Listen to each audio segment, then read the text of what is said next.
Hello, everybody. Welcome into the Power Hour here on GeForce TV. Cam K, your wingman, back with you for episode 60 of the show. Well, we're already a week away, week off from the finale, and we're already getting into withdrawal at least for myself. But we're going to go through the standings that we've got officially posted, the entire standings, the entire driver roster, and then of course we'll get to the news that is around the series. Not so much confirmed that it was ever going to be part of our schedule for next season, but one of the things that you want to look at is the news that came out today, specifically regarding the NASCAR Cup Series schedule. Now, it was announced today via Bob Pockrass that's, if you guys don't know who Bob Pockrass is, he is the guy that's typically breaking all the big news for Fox Sports, and it doesn't sound great for Canadian fans. Unfortunately, it looks that Iowa Speedway will get the Cup Series race that was being explored for Montreal, and the news itself says they were reportedly considering a race in Montreal, but it appears that negotiations fell through. I'd love to hear a bit more of this story, because there was lots of people within the community of the NASCAR Pinty series, within the NASCAR community, that said this was going to happen. It was pretty much a matter of signing the papers, and it was good to go. The Pinty series was going to go with them to Montreal. It was going to be a really, really big thing for Canada. Unfortunately, it does not appear that that is what's going to happen. Bob Pockrass's tweet, or I guess his X, whatever they call it now, says, expect Iowa to be only new Cup track in 2024. There could be two new playoff sites because Texas likely moves to spring, and if 2 weeks off for Olympics, no doubleheader or midweek race, that makes Darlington regular season finale. That's a follow-up of his earlier tweet, which said Iowa governor has called news conference for Tuesday morning for a new major sports event in 2024. With possible Montreal race appearing doubtful, expecting Iowa as replacement for Fontana, race would be in summer month. Believe Wednesday is the target to release 2024 schedules. So we don't have to wait long to find out the schedules for the Cup Series, Xfinity Series, and Truck Series. Now, my hope is that this does not mean that the book is closed completely on Montreal for other series, specifically being the Xfinity Series. I don't think we need to see the Truck Series again. I don't think the strength of the Truck Series warrants a place of Montreal's stature. But this obviously has significant role and a significant play in the NASCAR Pinty Series schedule.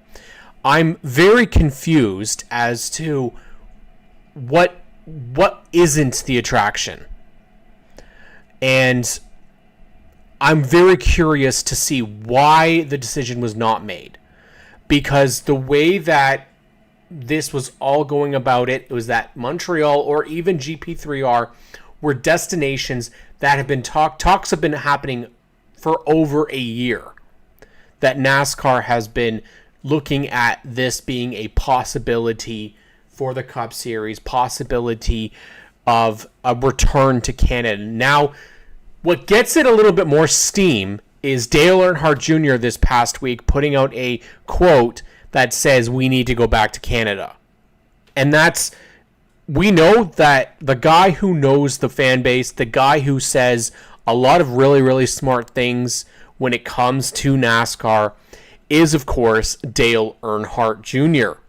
If he is getting behind a return to Canada, that's what we as Canadians need. Wes says, I'd like to know what weekend they were thinking for Montreal. I was happening the weekend that F1 is in Montreal. So we already knew Cup couldn't come then. Hopefully, pray for 2025 now. So my understanding of the situation is that Montreal, if it was going to happen, would have been replacing another one of the races on our series schedule because we would be going. That's what my belief is. I believe that the NASCAR Pinty series was going to be a part of it if it happened. And because it's not happening now, I believe there is going to have to be some shuffling going on for our 2024 schedule. Now, this makes things very, very interesting because this 2024 season is also very undecided. We really don't know what is going to happen with the core of the schedule. With Montreal not happening for the Cup Series, if it happens for something else, I imagine we would have gotten some sort of inkling from Bob Pockris here. He does not mention any sort of other series going to Montreal. Now, it says that Iowa is the only new Cup track in 2024. So maybe there is some hope that they do return to Montreal for one of those series, if not in 2025.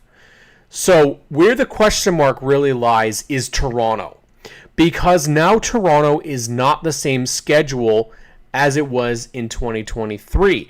In fact, it's now going to be, I believe, the third week in July, not the second week as it normally is. So that plays a little bit of conflict because the Western Swing typically was what was following Toronto.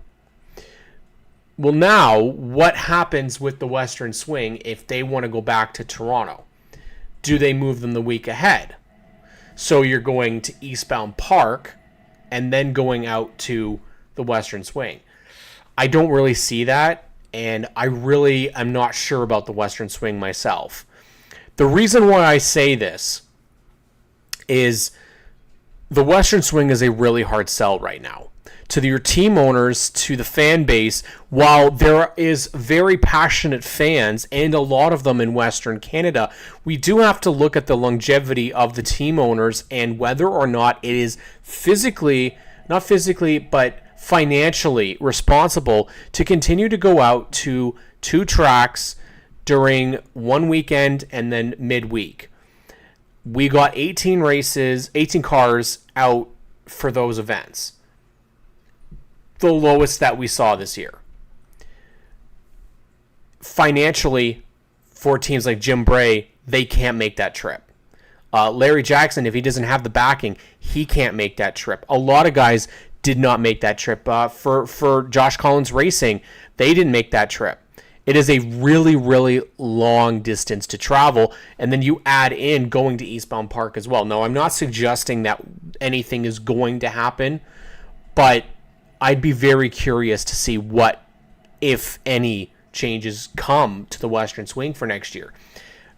I'm always okay with if we can't do it this year, then take a year, help out these team owners by lessening their travel bills for a year, and then maybe if we can decide to go back, then we can do that. But we know that it isn't an easy trip for these guys. It isn't like the series is floating in money. Let's be honest. It is a hard sell in Canada right now. It just is. And with the cost of everything continuing to go up, there isn't one partner that's coming in and saving the day. We really need a ton of partnerships to come in, not just for the series, the tracks, but also the drivers and the teams. You can't expect Glenn Stiers to foot the bill for everybody on the grid. That's just not going to happen. So where do we go here? Well, if it's me, I do think that the Western Swing is a bit of a sacrifice that you have to take. With Chantal Kalika selling, and that Busch Racing selling their car, that leaves one driver out west that has been making starts in their own equipment in Jamie Krizik. Matthew Shirley has a car that he gets prepared by DJK Racing. You go down to Eastbound Park, there's two cars out there that are done by their own equipment. That's Josh Collins Racing. Everything else is prepared in an Ontario by an Ontario team, whether it be Larry Jackson Racing or DJ Kennington, which kind of works all together. So the hub is still Ontario, as much as there's a Quebec presence within the series. A lot of the cars and a lot of the effort is still being put into the series there from teams. Now, when it comes to partnerships, a lot of your partnerships are coming from Montreal, or not Montreal, but just specifically Quebec. A lot of the drivers' partnerships, drivers that have full partnerships, are all coming from Quebec. So there's a lot of things that work against those races being in the schedule for next year. I am not suggesting that anything is actually going to change. I don't have any insider knowledge. But if there was changes that needed to be made, I could see those races being the ones that will get cut. To me, do you make that change of going, say, if you've got to cut Sutherland or Toronto, which is the bigger one that you would make more sense?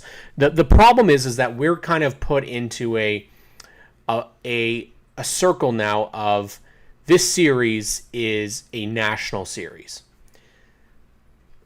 If you get rid of those Western tracks, it's not a national series anymore. It is a provincial series. And I don't get the sense that NASCAR wants to have a provincial series rather than a countrywide series. So that's another side of it. So this whole offseason has really become very, very interesting as to what the schedule is going to be next year. Now with the lack of Montreal on the schedule potentially for the Cup Series, will there be any sort of addition for it elsewhere, whether it is the trucks and Xfinity, and I don't really see that happening for those teams. The only one I can see with it being Xfinity, because there is a lot of teams that have assistance from the Cup Series. But it is a lot harder to get that put into place. So as a fan, I'm a little bit bummed here that the Cup Series is not going to end up going to Montreal from the sounds of it. Sure, they could make swings, but typically if Bob Pockrass is coming out stating it's not going to happen, he's normally right most of the time, but you never know. There could always be some sort of change, or the biggest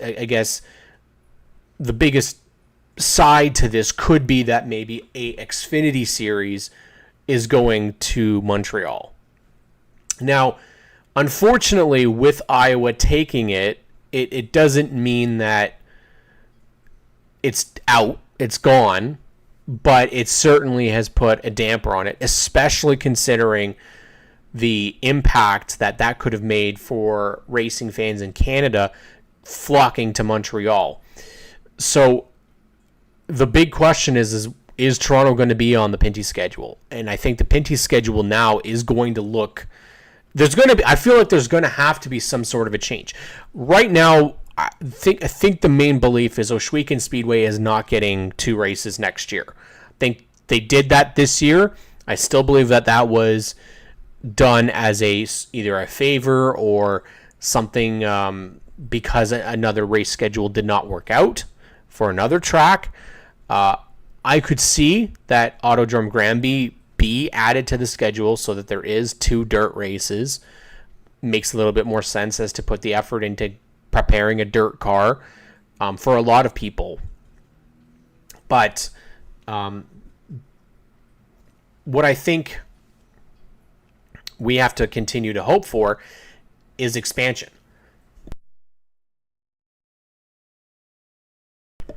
If we can get an expansion of teams, if we can get an expansion of the product, then things will look a little bit better. I don't know where management is going to look. Right now, I think it's glaringly obvious that there are some question marks. I'm going to bring up a situation that has been made mention of here on GeForce TV. If you watch Race Rivals, you heard Clinton Jeffrey announce that Pinty's is stepping back from G-Force TV and from the Knights of Thunder. I don't think this is good news. Normally, I believe he said it was for restructuring.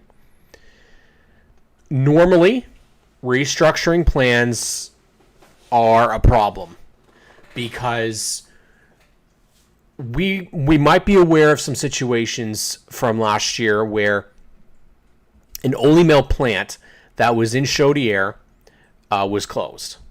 Now, Ole Mill and Pinty's are part of the same corporation. I believe it's a affiliate of Ole Mill or under the umbrella of Ole Mill. That's worrisome. The fact that that happened last year, it does put a little bit of worry because obviously Pinty's is the brand that we associate with the series.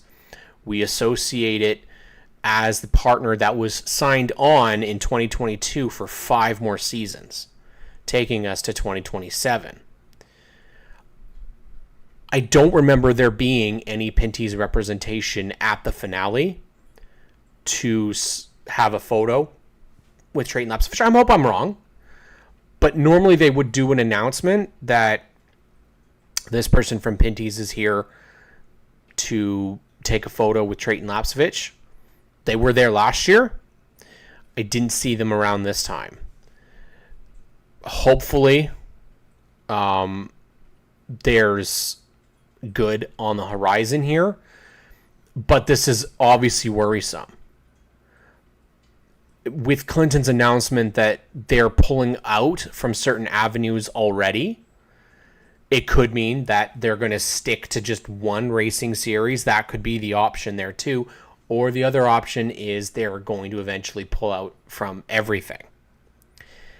If that happens, I do not know where the next series partner would be.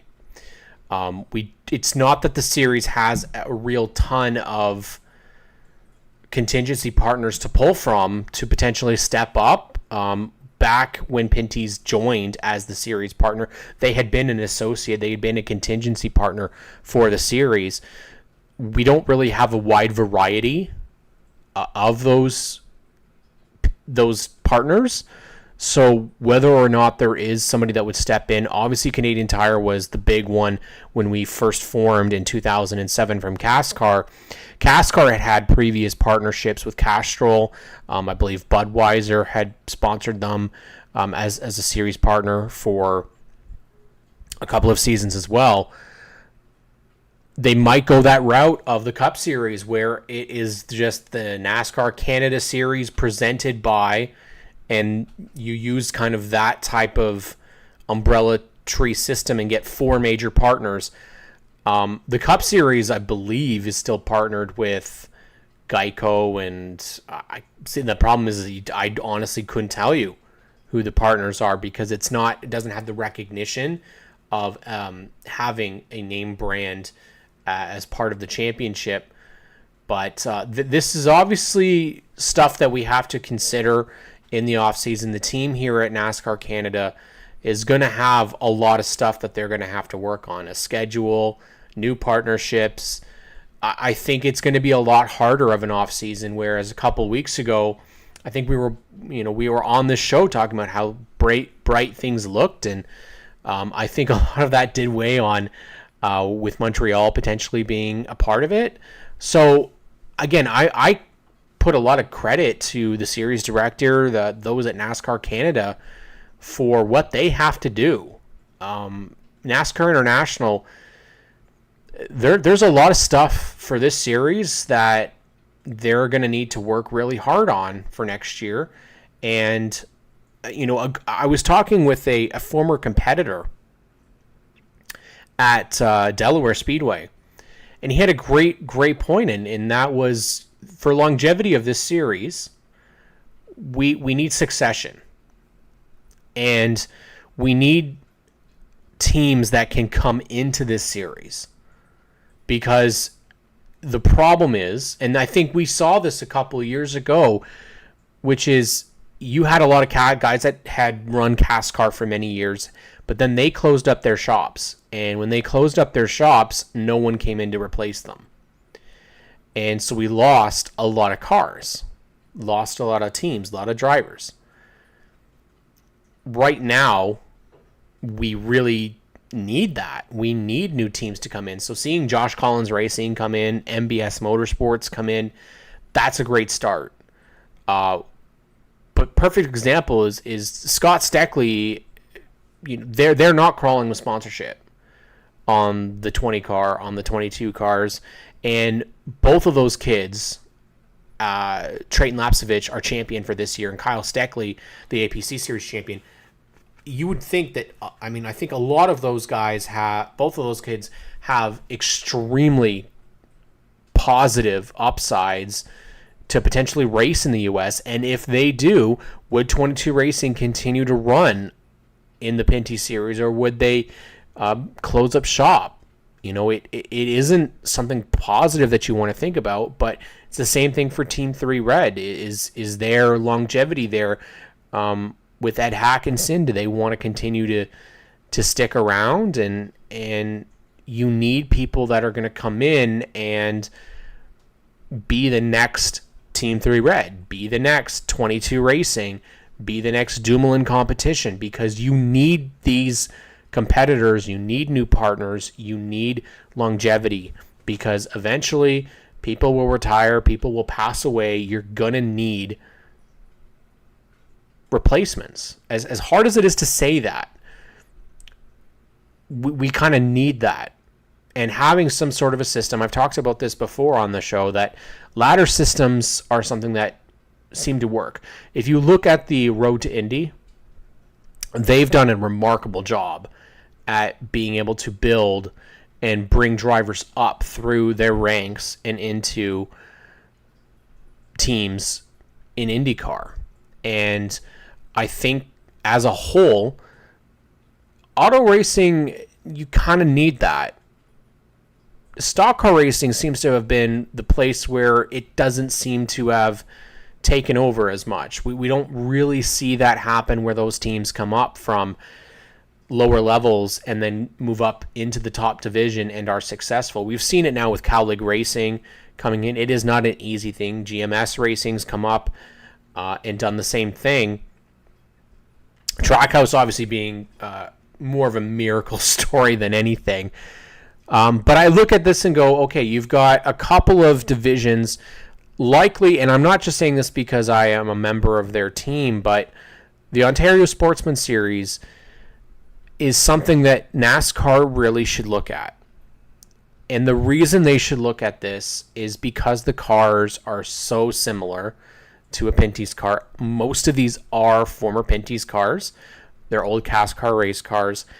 And if you need a series that's a lot cheaper to run, that only runs in one province, that's relatively, in terms of cost effective, and has veteran, and this is the big thing, has veteran presence, that it's not just going to be a bunch of young kids like the Truck Series all wrecking each other all the time. In the Truck Series, you've got guys like Johnny Sauter for the longest time, Matt Crafton for the longest time. Now you've got Ben Rhodes, veterans, Grant Enfinger, veterans that are in that that series that help those young drivers make their way in motorsports. And I think what the OSS has shown is that it's got names from NASCAR from years ago. Chad and Sean McGlynn, Kevin Trevlin, Mike Herniak,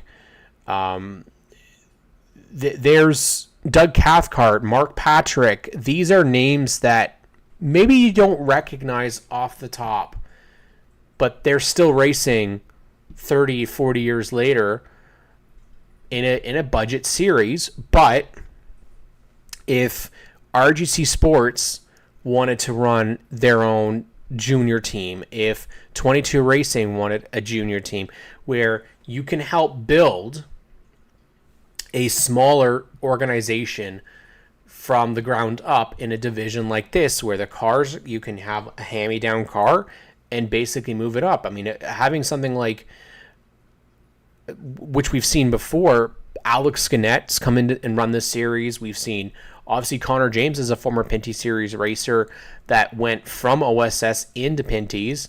He actually was able to come back and run this past year. But the cars are essentially the same. Sure, there is some differences, and the competition level is very different compared to what you get. There's no road courses as such, but if you want something that you can try and build from, that would be the way to do it. Same with the partnerships. If you can build from a small partnership in a lower division and bring it up to the Pinty Series, that would be ideal.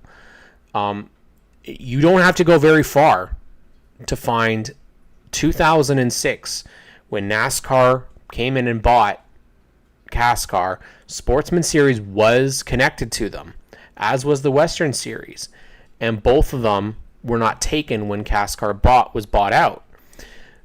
Maybe now is the time that they look at that, where you've got a series out west in RS1 that has cars very similar, again, to the Pinty Series cars that could very well handle Sutherland, basically can handle Saskatchewan, Alberta, and BC, and have races out there, build something from what that series has become.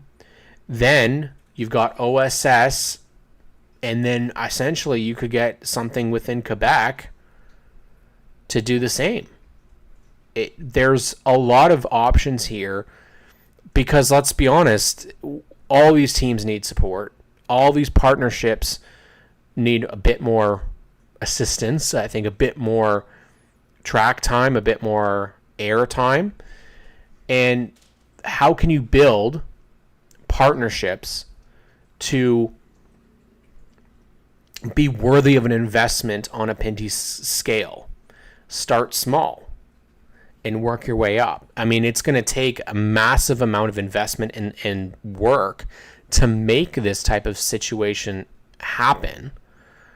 But you couldn't tell me that a GSR junior team or a WMI junior team, a McCall junior team with names from APC, Super Stocks, names that from OSS to move up eventually into a Pinty's ride. Essentially, that's what you want, is you want to get these kids and give them some place to race. APC, I've heard about, has competition. I don't consider it an equal playing field. It's the top late model division, and they're not comparable in terms of the cars. Many drivers have told us that they're totally different. So it's hard to say, oh, well, APC can be part of the ladder. Well, it can't, because a lot of those cars are on par now with Pinty's cars, or even more expensive. And really, that doesn't really make much sense. Al says one good thing this year was Fast Eddie's NASCAR merchandise. Why? Because people wear it and people see and wonder what's that, and perhaps look it up and attend. Merchandise was one of the things that Tony Spiteri said he wanted this year, and they got it. I don't know what else is on Tony's wish list for this year. I don't know, again, how feasible a lot of this is, because we have to remember is that a lot of this stuff has to go through and get NASCAR approval, not just NASCAR Canada approval, but it has to be confirmed and approved by those within NASCAR down south. So we're going to bring Gren Bun on, and we're going to actually chat about the season. One of the things that I'd like to be able to do here on the show, keep it fresh. So I'm not just the only person talking all the time, is to bring in some people that are big NASCAR Pinty Series followers, or analysts, people that follow it week in and week out. The wide world of motorsports, obviously Gren Bun, Adam Ross, Clinton Jeffrey, Todd Lewis. All these types of names are people we want to bring on, have them chat about the season, their thoughts about it. And so we're going to bring Gren Bun on, my co-host with the Stickers and Scuffs podcast, and talk about really what we thought this year. So there's some names that really kind of deserve some spotlight. As you do see as well, we have the updated standings now on this page. Those aren't going to be here from when we flip to put on our interview. But a big shout out to the 60 competitors that were involved in the series this year. We tied for the second most by one, mind you, second most competitors in a single season. So 60, the most is 61, I believe, in 2014. And we had 60 this year. That's fantastic. So we'll talk about that with Gren Bun in just a second. Make sure you guys give us a thumbs up if you haven't already subscribed to GeForce TV. Of course, they'll be here all weekend long as it is Autumn Colors Classic at Peterborough Speedway this weekend. And yes, GeForce TV has you covered. There will be coverage here. Hopefully the weather can back off a little bit because it's not looking beautiful, but all the credit to our friends here at GeForce TV who are going out and going to put on a fantastic broadcast of a really big event here in Ontario with the Autumn Colors Classic. But let's bring on Gren Bun and we'll talk about the season. Whatever, I'll take it. I don't know why this switched me over here. Just listen to me a second. Now it won't let me switch back. There we go. All right. Hey, everybody. Here on the Power Hour.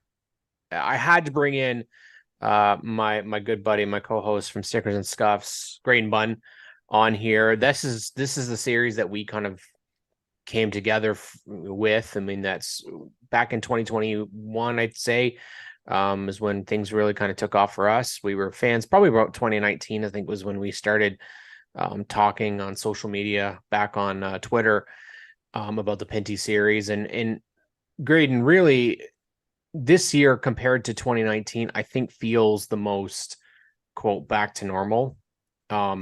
You talked about it in that we were on such a high in 2019, and then the pandemic happened, and it kind of really brought the series down. And it was looking really questionable through 2020. I mean, they had the 6-race series and a total of like 13 cars, and things weren't looking fantastic. Now, a couple years removed, Trayton Lapsevich comes out and kills everybody. 7 wins this season alone. Marc-Antoine Cameron with 4 wins.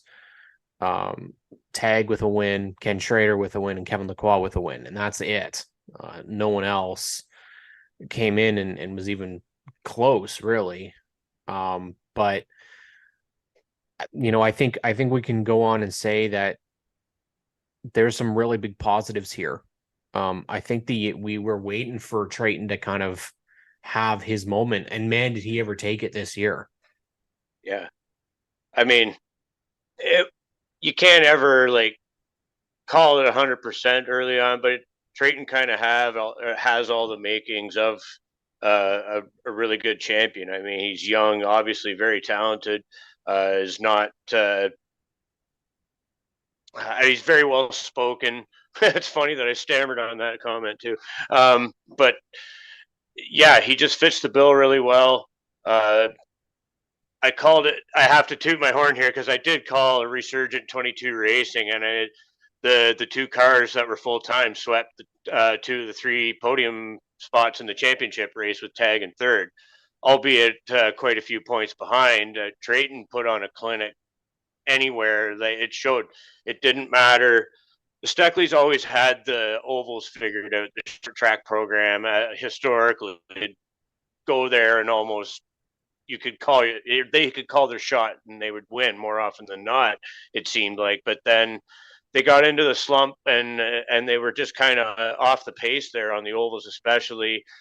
Cameron, who's off with the Paille Racing team now, I mean, got the 22, a road course win. So I mean, there's been a resurgence for that team over the last couple of years. So it was really great to see that, and GSR stepping up to help Trayton close out what he was able to have such a strong start to the season. They were able to help him along with some other partners that really helped to make that happen for him. And as I say, the 22 racing team was there for him going over the wall, and they provided him with a piece that he could go and win with every week.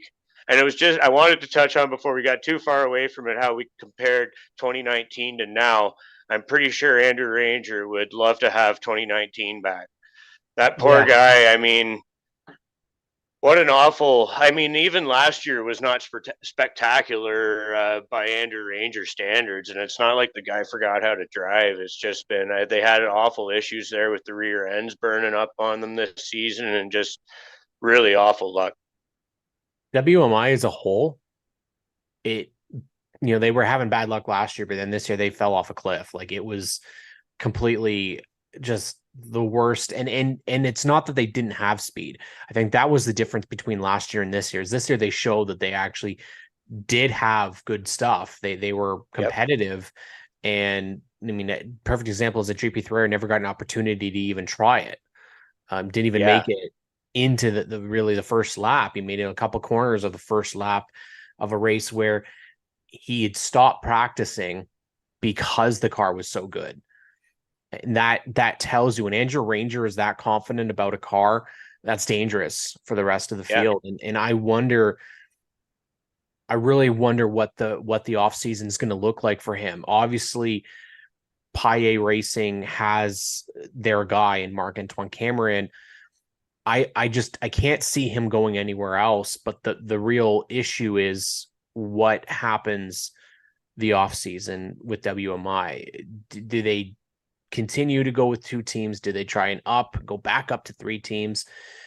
The experiment didn't really work for a couple of people, really. Brandon Watson being away from WMI did not work in the slightest this year. They just had another, like Andrew Ranger, they had an awful season.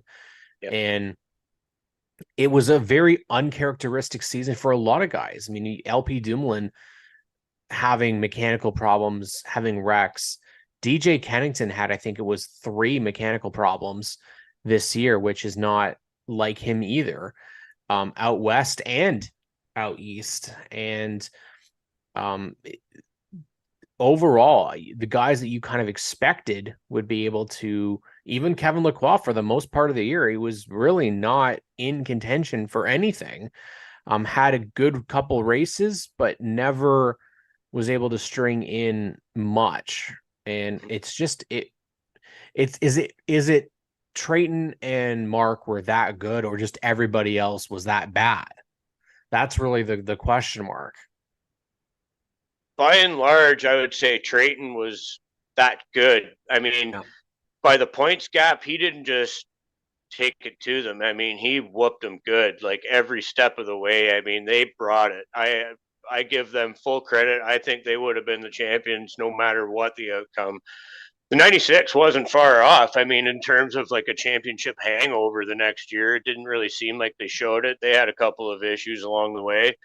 But I think by and large, the 22 racing team, and for sure that 20 team was on it from minute one at Sunset or preseason. I mean, they obviously had every nut and bolt checked over on every race car, and whatever they put under those cars or under those drivers this year, it was good stuff. That's for sure. And the other side of it is with WMI, yes, their performance was off, but I'd like to, like Glenn Stires, I mean, you can tell that guy's learning, and he's learning pretty well. Let's call it like Glenn Stires is not a young rookie, and he's not a rookie in the series anymore. But I mean, that man has come from a completely different school of racing for a long, long time, and kind of picking this up as he goes. And his body of work from the 2022 season to this season was a remarkable step. I mean, he was not spinning out, and he got a top 10 this year even too. Like, kudos to that guy, man. And he's kind of an inspiration to older rookie drivers that you can pick something up. I mean, if you're born to do that, age is only a number. And he was the bright spot, I dare say, for WMI this year, because his progress was noticeable. It definitely was. And I think if he wasn't involved in other people's messes, he would have had a much better season. Yeah, the last race of the season was kind of really tough for him.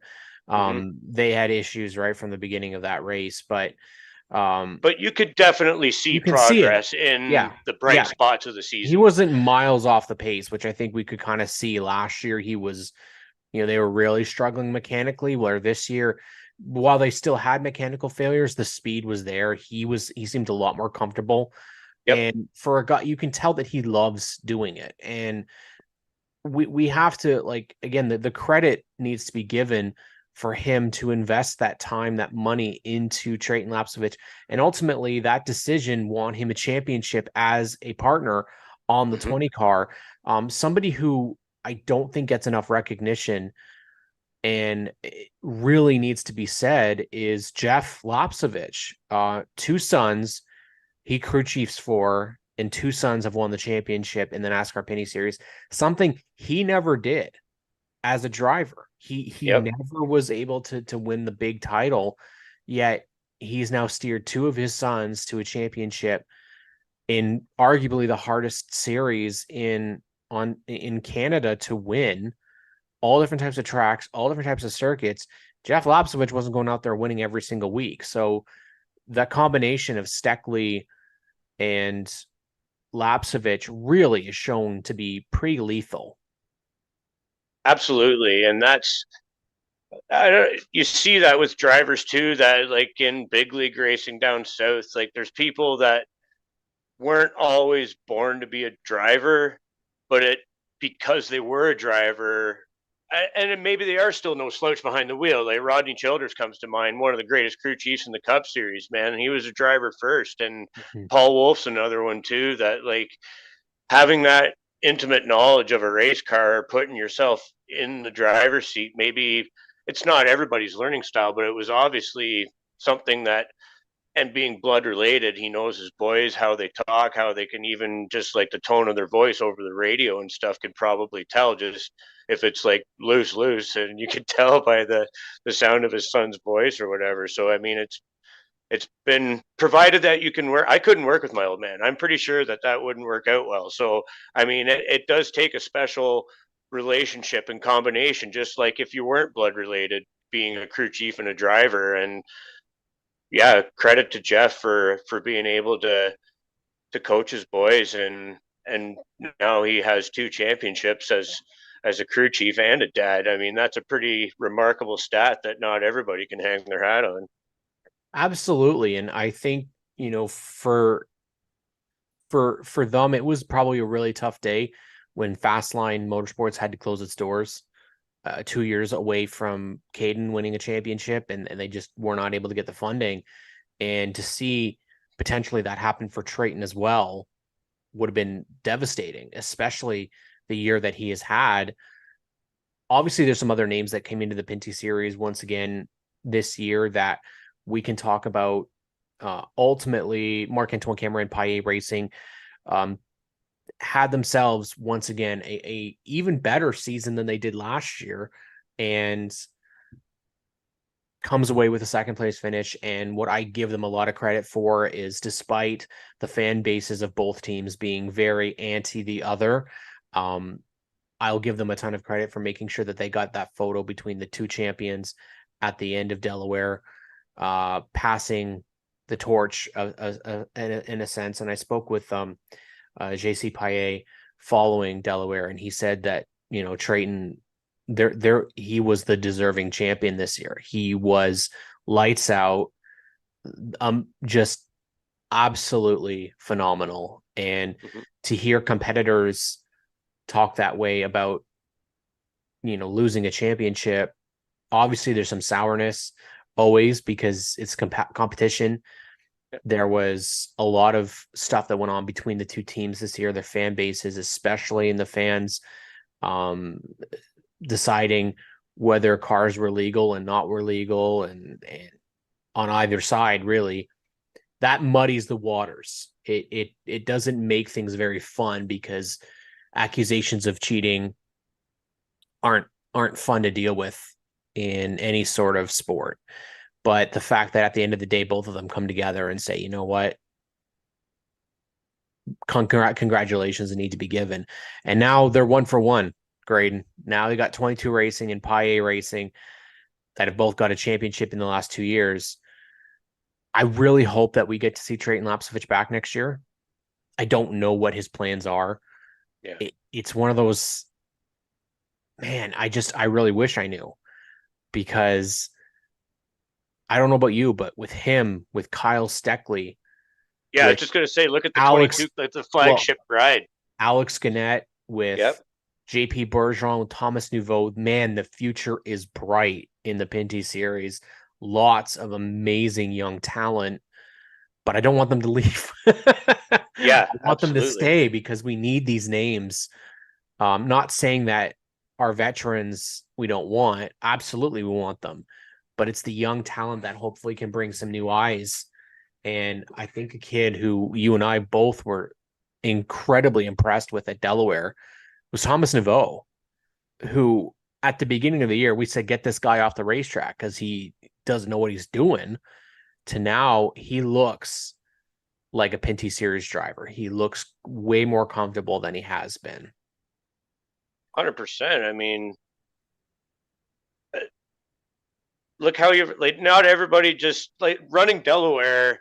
I can't say I've done it in a Pinty's car for sure, but I mean, there's a knack to that place, and you can overdrive either end of that track, and he did a great job. I mean, he's definitely picked up a lot through this season alone. It's give credit where credit's due. Thomas earned it this year. You could, if you could chart his, or you can chart his results, there has to be a pretty good, uh, I mean, performance wise, maybe not Yeah. always results, but I mean, the kid definitely showed that he was learning on the fly and absorbing. Getting there's no better education than being out on the track with the best out there that do it. You're either gonna crash and burn, or you're gonna eventually hold your own. And it does seem like he can.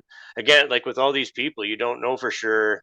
The Pinty series is one because it is inherently expensive too. It's critically dependent on funding, and it's hard to know where these young talents will end up. Like sometimes it's all the funding they can muster to do a season and Yeah. just kind of show what they can do, and then maybe hope uh, for more funding to fall into place the next season. Definitely the goal would be to do a full year, but then it becomes like, all right, let's pick the ones that we think we can win at, and the economics of it all.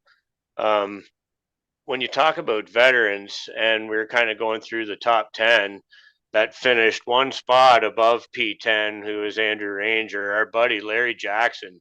Like that guy, when you talk about a team, him and Howie and Matt, like just a small core group that will take a race car that's not brand new by any means and put the time and the work into it and go out there and run with the big dogs. He's probably what like my favorite Oh, story of this absolutely. season, because man, like even when he had a crappy day, he still managed to salvage a reasonable finish. Like they made the most of every trip out, and that was, I mean, good job to Larry Jackson Racing. Those guys earned it this year, and they actually got the results to show. So there again, I hope that that Wonder Bread deal that he had, that promotion. I mean, it's cool to see the Ricky Bobby thing down in the States and everything. But man, Larry wore it first, I think, in terms Yeah. of actually racing a Wonder Bread. I don't, or maybe not first, but I think he rocked it better. And I mean, he kind of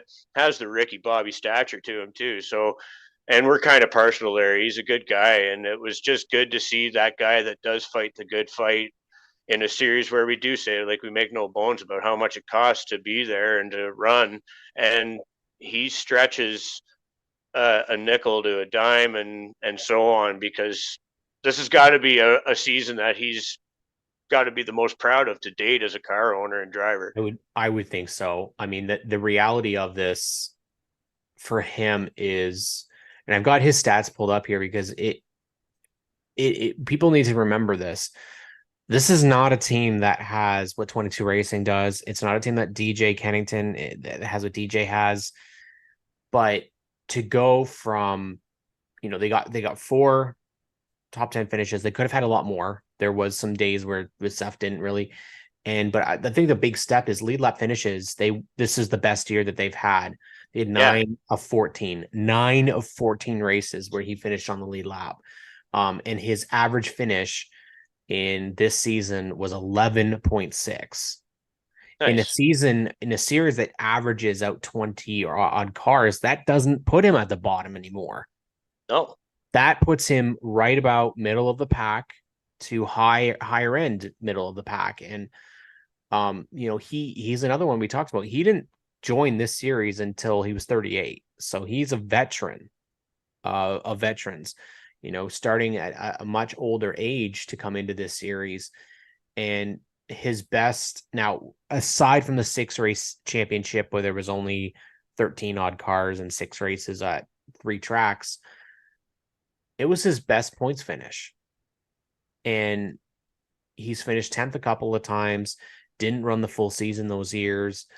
I don't think the field was as full as it is now. To finish 9th is remarkable for him. And I think, again, at the end of the day, his story is very important because we don't get a ton of those organizations anymore, where it's just one person that's putting it together, working as hard as they can. I mean, ultimately, a lot of the guys that have a lot of money are the ones that have an organization. He doesn't, but O'Neill Electric, that cold call has been a fantastic partnership. Yep. And while Larry had a great season, we talked about Andrew having a tough season. Dexter Stacy had a tough season as well for Yep. EHR. Even despite a better run earlier in the year, he had an injury that he had to get out of the car for. Rafael Lassard actually ended up getting in the 92 and scoring a 3rd place for him. And Wallace was out there again this year, but he didn't run the full season. So there's a lot of question marks, I think, up for next year, Graydon, because we really don't know what the field will look like. I think we've got some names that we expect. Obviously, Alex Gannett would be number one. That was already announced that he was going to be in a 2-year deal with EHR. I'd say we kind of would likely expect DJ, as long as Castrol is back, DJ will be back. Tag with all of his partners. That's a likely one. LP with WeatherTech, Kevin Lacroix with Napa, and Cameron with Paillet. Everybody else is kind of one of those we really don't know. Yeah. If Trayton Lapsovich gets an opportunity to race down south, I think he should take it. I'd rather he didn't, but I think we all kind of know that those opportunities, Pete Shepard, JR Fitzpatrick have been down there before. DJ's been down there before. It is not an easy thing to try and race in the United States. No, and I think again, I have to take it back to Glenn Stires. I mean, this partnership, I don't think is just like it's already shown that it's not just he's going to put his logo on the quarter panel of the Pinty's car. He's already put Trayton in a dirt car. I've been on the same track with Trayton.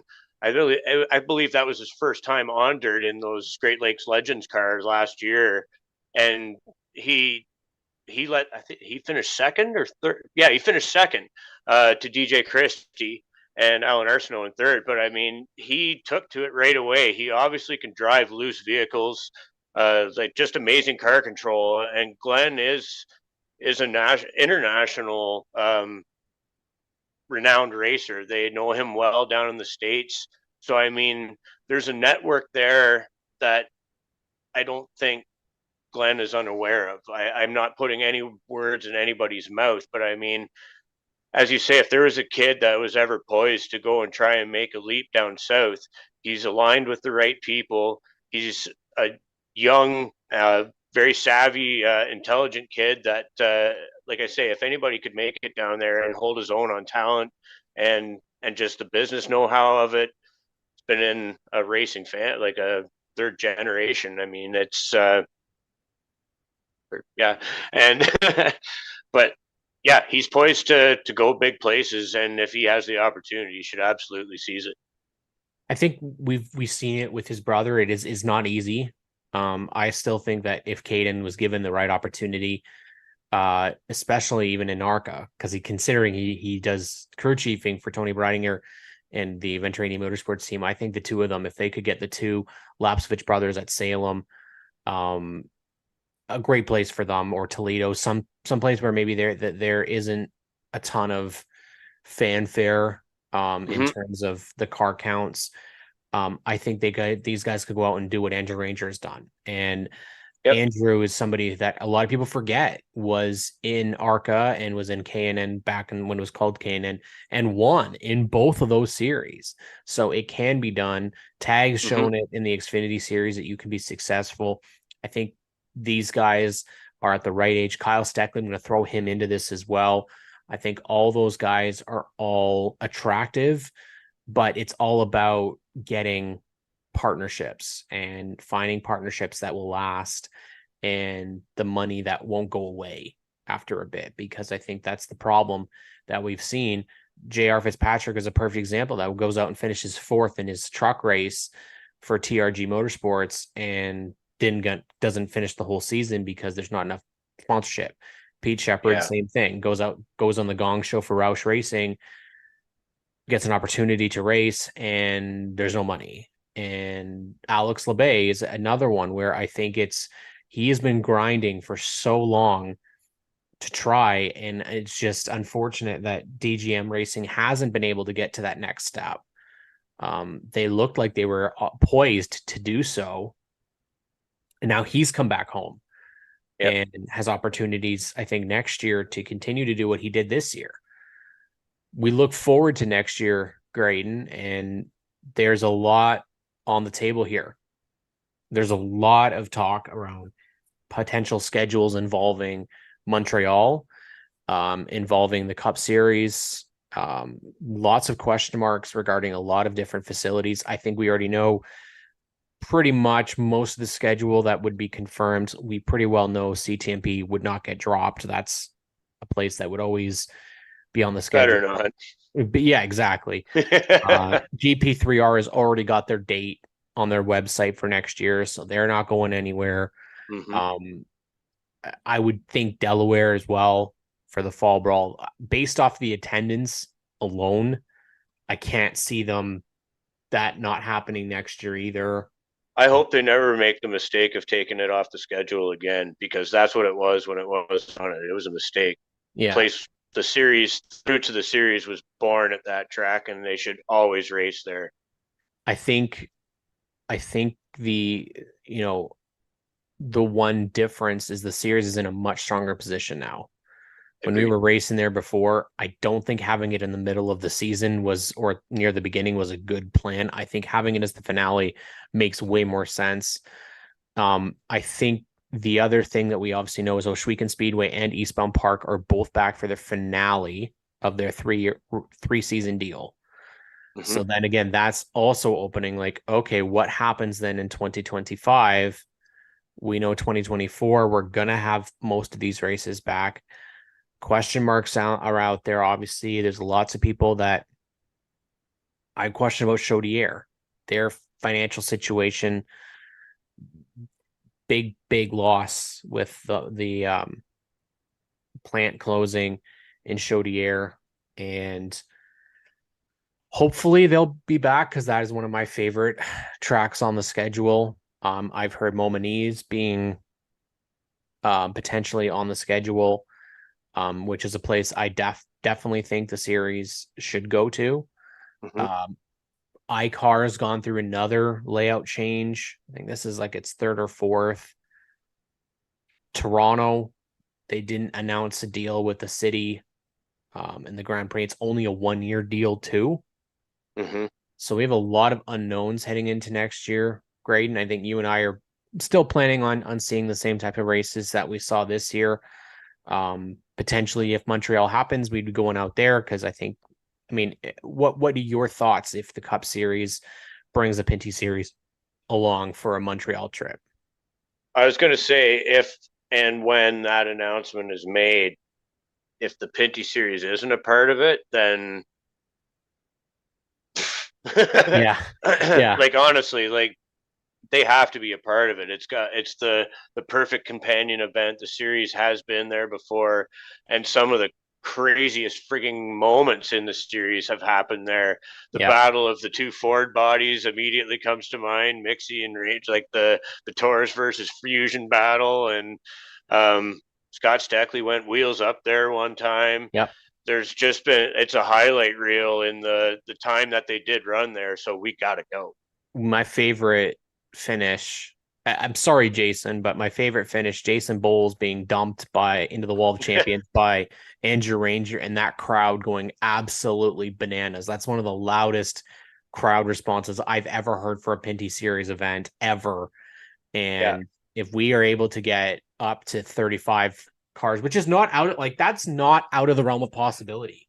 When you I think think about, people would bring out cars that you may not have seen for a while yeah, just because the prestige of running with Cup would be absolutely. unbelievable. I think the names um, that maybe we didn't get out as much this year, they would come no matter what. Cup drivers. I'm hoping Cup drivers would try to be a part of it. I mean, we were on this and had this discussion that the Cup cars are so different from the Pinty's cars, but I'm like, if it's just for track experience, then that would be I could see a Kyle Busch, definitely Just Kyle Larson.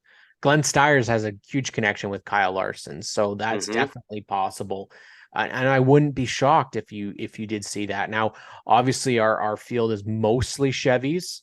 It's not really any comparison to any other series right now because there's not really a manufacturer as such. It's more or less just what body you're running.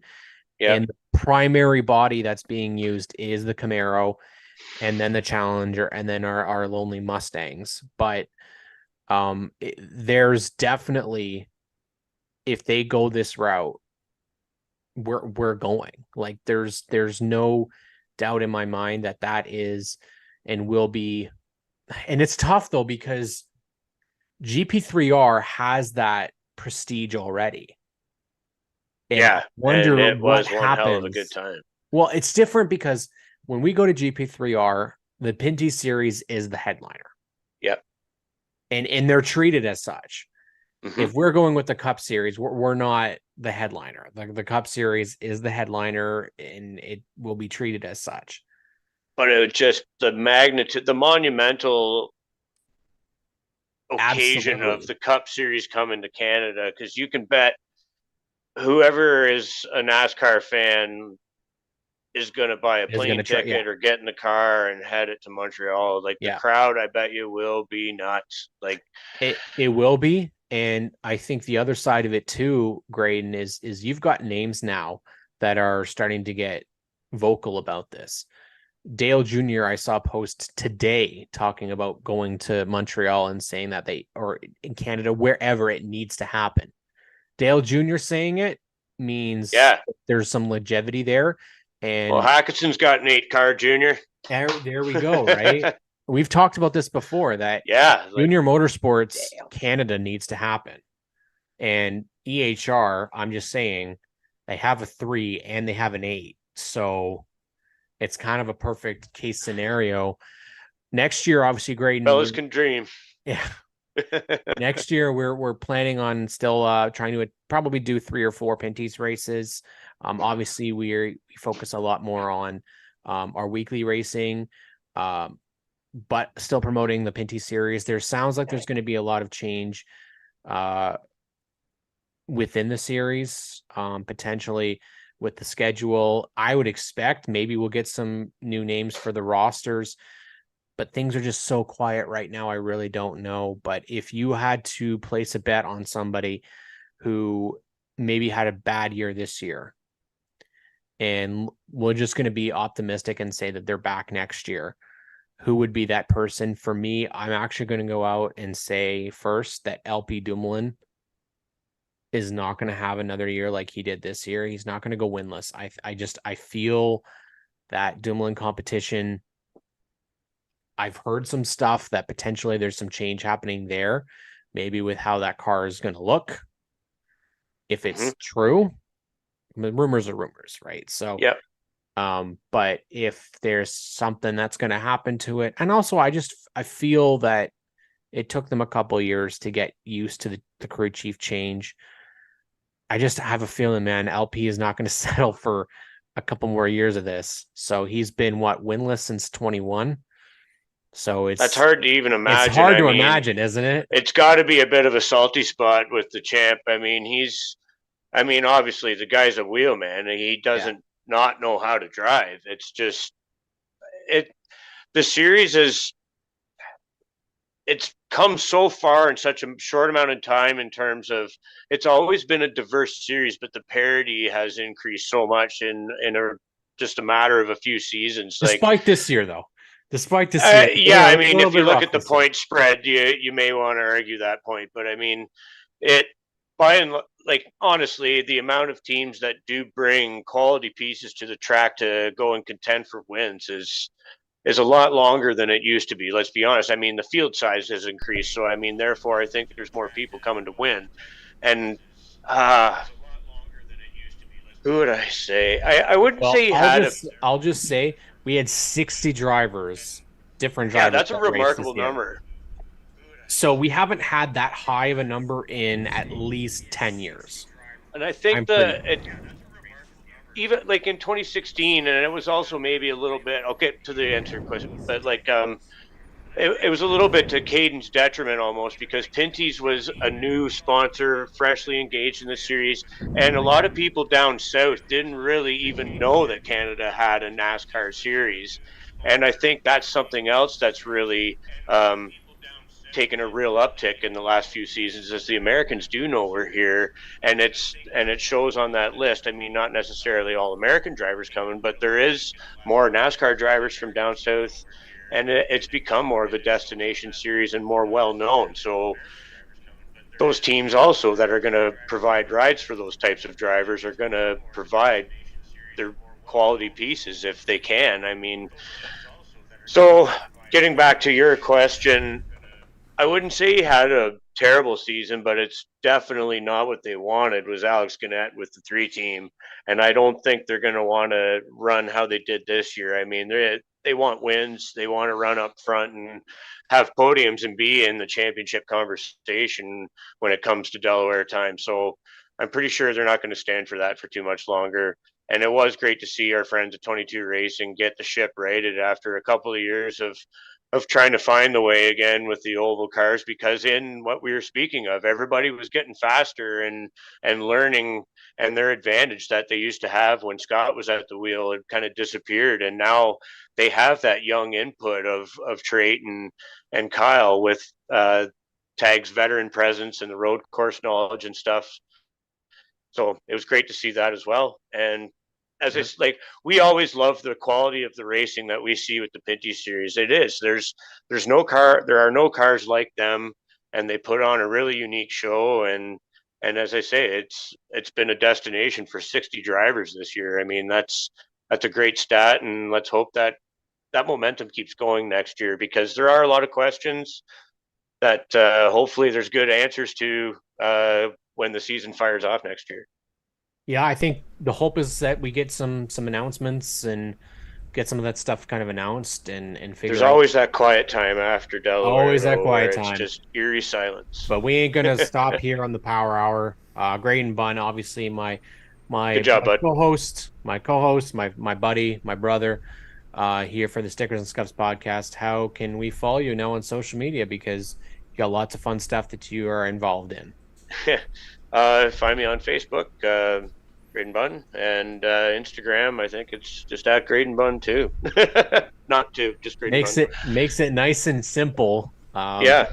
Here on the Power. And then of course via all our social handles, Stickers and Scuffs. Give us a like and follow.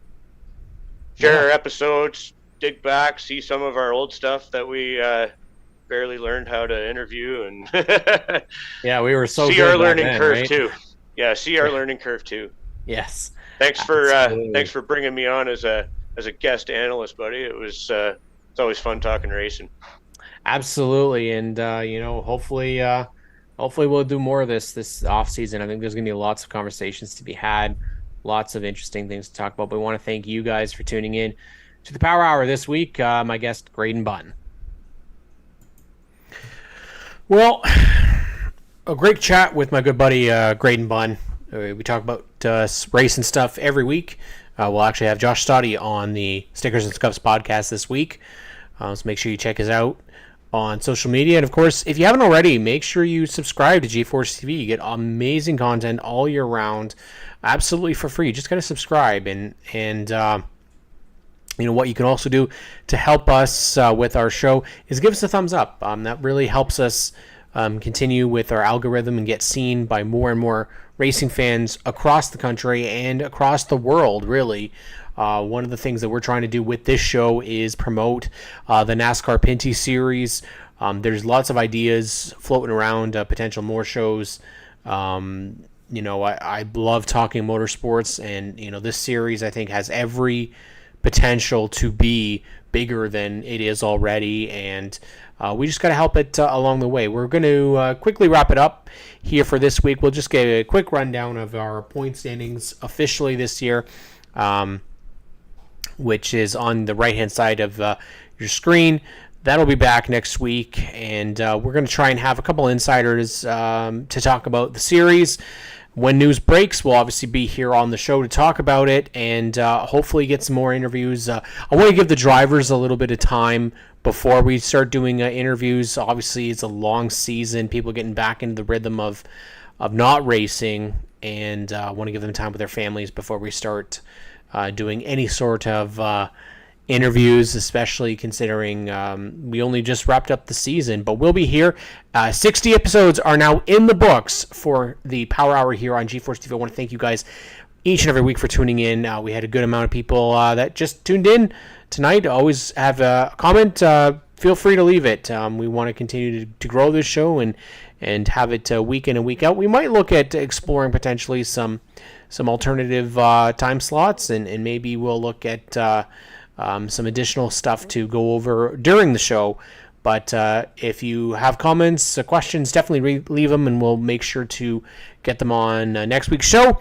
But I have been Cam K, your wingman here for the NASCAR Pinty Series Power Hour here on G-Force TV. Give us a thumbs up, and I wish you all a very good night. We'll see you back next week for episode... Actually, no, we are not back next week. I'll tell you why, because it is Thanksgiving, ACC Recovery Day, Autumn Colors Classic, so we will be off next week. Back the following week, that is the 16th.